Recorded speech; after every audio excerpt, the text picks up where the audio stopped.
আমরা কি দেখলাম, হয়তো মমতা ব্যানার্জি এখান থেকে ফোন করে তাকে বলেছে, হয়তো কথা বলেছে, তুই ভোট না দিয়ে পালিয়ে যা, কারণ ভোট দিয়ে যদি বিলটা আটকে যায় আমার ভাইপোকে তিহার জেলে পাঠিয়ে দিতে পারে। সেই জন্যতে ভোট দেয়নি।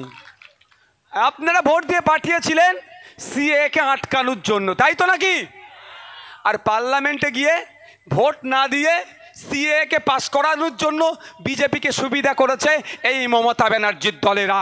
তাই বলবো পার্লামেন্টে এবার মমতা ব্যানার্জির দলকে পাঠাবার দরকার নয়, বিভাজনের সরকারকে পাঠাবার দরকার নয়।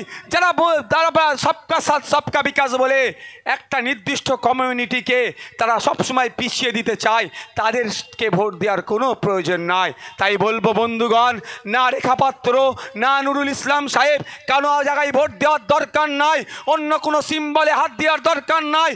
সকাল সকাল 1 তারিখ যাবেন, খাম চিহ্নে ভোট দিয়ে আখতার রহমান বিশ্বাসকে বিপুল ভোটে জয়যুক্ত করবেন, পার্লামেন্টে পাঠাবেন। পার্লামেন্টে গিয়ে আপনার হয়ে কথা বলবে, আপনার হয়ে আওয়াজ তুলবে। এখানে যারা আছেন আপনাদের উদ্দেশ্যে বলি কয়েকটা কথা। এমপির কাজটা কি, আর এমপি কত টাকা পায় একটা তো বুঝতে পারলে। পার্লামেন্টে উত্থাপন করবে, পার্লামেন্টে কনসার্ন ডিপার্টমেন্টাল মিনিস্টারকে জানাবে, ডিপার্টমেন্টাল মিনিস্টার সেইগুলোকে শুনে সেই সমস্যাগুলোকে সমাধান করবে। এবার বলুন, এই স্বরূপনগর বাজারের তৃণমূলের বন্ধুরা যারা আপনাদেরকেও বলছে ভোট দেন, তাদেরকে জিজ্ঞাসা করবেন বিগত 5 বছরের এমপি তৃণমূলের পক্ষ থেকে গিয়েছিল, সাধারণ মানুষরা ভোট দিলেও তৃণমূলের ঝান্ডা নিয়ে লড়াই করেছিল। তাই উনি 5 বছর পার্লামেন্টে গিয়ে এই স্বরূপনগরবাসীর, এই স্বরূপনগরের বাজারের মানুষের, এই কাটিয়াহাটের, এই লক্ষণকাঠির, এই বেকির, এই সন্দেশখালীর, এই হিঙ্গলগঞ্জের, এই মিনাখার কটা মানুষের হয়ে কথা বলেছে তার তথ্যটা আগে দেবে, তারপরে দ্বিতীয়বার ভোট আমাদের কাছে চাইবেন।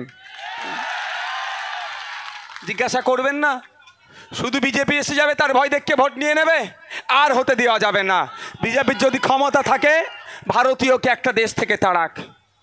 এই রেখাপাত্র মহাশয়দের দল নাকি বলছে কার পেছনে লাথি মেরে তাড়াবো, কাকে নাকি দেশ থেকে তাড়াবো। আমি এখানে চ্যালেঞ্জ করে যাচ্ছি, ভারতীয়কে একটা দেশ থেকে তাড়াক।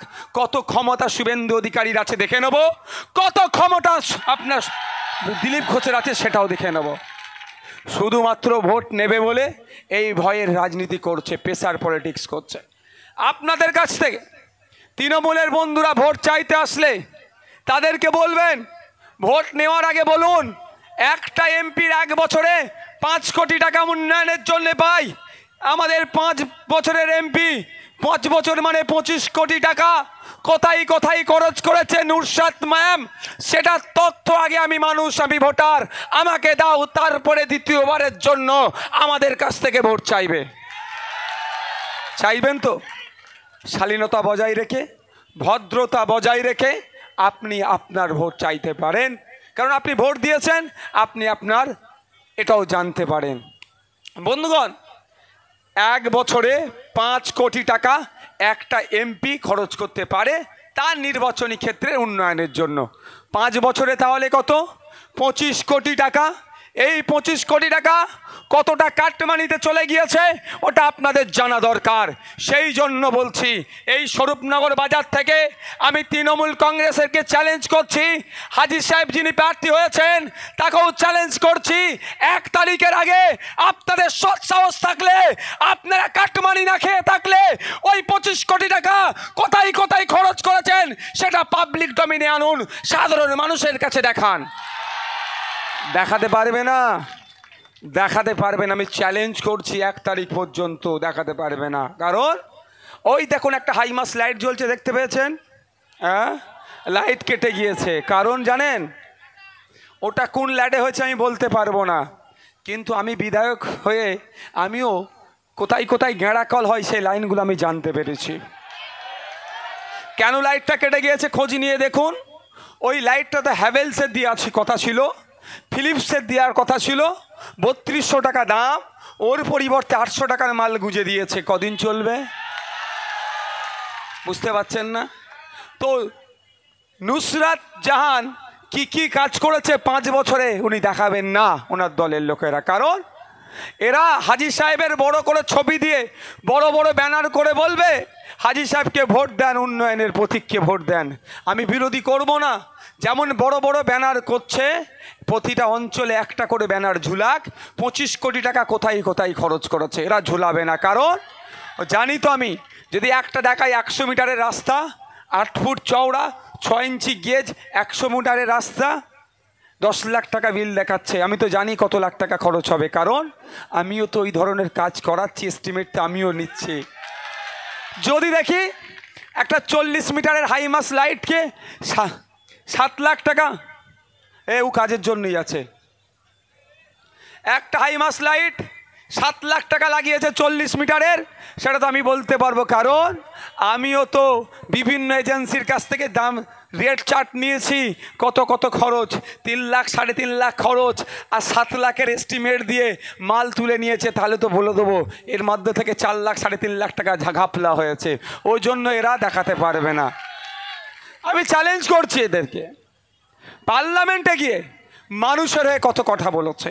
এই স্বরূপনগরের মানুষেরা, স্বরূপনগরের ব্যবসায়ীদের কথা বলছি, আপনারা বুকে হাত দিয়ে বলুন, আজ থেকে 10 বছর আগে, 5 বছর আগে আপনাদের যে বিজনেস ছিল, বিজনেস বেড়েছে না কমেছে? বিজনেস কমেছে। কারণ মানুষের হাতে টাকা নাই। মানুষের হাতে যাতে টাকা আসে, মানুষের রুজি রুটি যাতে বাড়ে, এটা কোথা থেকে ডিসাইড হবে? এই পলিসিটা কোথায় তৈরি করবে? দেশের আইন সবাই তৈরি হবে স্বরূপনগরের ব্যবসায়ীর হাতে কিভাবে টাকা আসে, স্বরূপনগরের মানুষের হাতে কিভাবে টাকা আসে, স্বরূপনগরের ড্রাইভারদের হাতে কিভাবে টাকা আসে, স্বরূপনগরের কৃষকের হাতে কিভাবে টাকা আসে। এই পলিসিটা কোথায় তৈরি হবে? দেশের যেখানে আইন তৈরি হয়, দেশের যেখানে পলিসি তৈরি হয়, যেটাকে পার্লামেন্ট বলে। সেই পার্লামেন্টে কারা যাবে? স্বরূপনগরের সবাই যদি গিয়ে বলে, সব ব্যবসায়ীরা যদি বলে আমি কাপড় ব্যবসায়ী, আমি চায়ের ঘুমটি আছে, আমার এই আছে সেই আছে, আমার বিক্রি কমে যাচ্ছে, সম্ভব কি বলা? সম্ভব নয়। বসিরহাটের আসেন উকিল সাহেব, বসিরহাটের যারা আছেন, কৃষক থেকে শুরু করে যারা আছে, তারা সবাই যদি চায় বলে সম্ভব হবে? সম্ভব হবে না। সেই জন্য কি আছে? Voting system. এই বসিরহাটের সংখ্যাগরিষ্ঠ মানুষ তাকে চাইছে, সে পার্লামেন্টে যাবে। যেমন কিভাবে একটা চাওয়ার হচ্ছে, বিজেপি প্রার্থী দিয়েছে, তৃণমূল প্রার্থী দিয়েছে, কংগ্রেস জোটের প্রার্থী হয়েছে, আইএসএফ প্রার্থী দিয়েছে, অনেক নির্দল থেকে দাঁড়িয়েছে। সবাই কি চাইছে? পার্লামেন্টে যাব। মানুষ যাকে চাইবে সে পার্লামেন্টে যাবে। তার কাজ কি হবে? পার্লামেন্টে গিয়ে এই বসিরহাটের কৃষকদের হয়ে কথা বলবে, এই বসিরহাটের ডে লেবারদের হয়ে কথা বলবে, এই বসিরহাটের ইটভাটা শ্রমিকের হয়ে কথা বলবে, এই বসিরহাটের লরির ড্রাইভারদের হয়ে কথা বলবে, এই বসিরহাটের ছাত্র যুবের হয়ে কথা বলবে, এই বসিরহাটের বাপ ভাইদের হয়ে কথা বলবে, এই বসিরহাটের মায়েদের হয়ে কথা বলবে। কিন্তু দুঃখের বিষয়, যাকে আমরা ভোট দিয়ে পার্লামেন্টে পাঠালাম, সে বসিরহাটের মানুষের কথা বলেনি। সে উল্টে বিজেপির পায়ে, বিজেপির সাথে হেঁটেছে।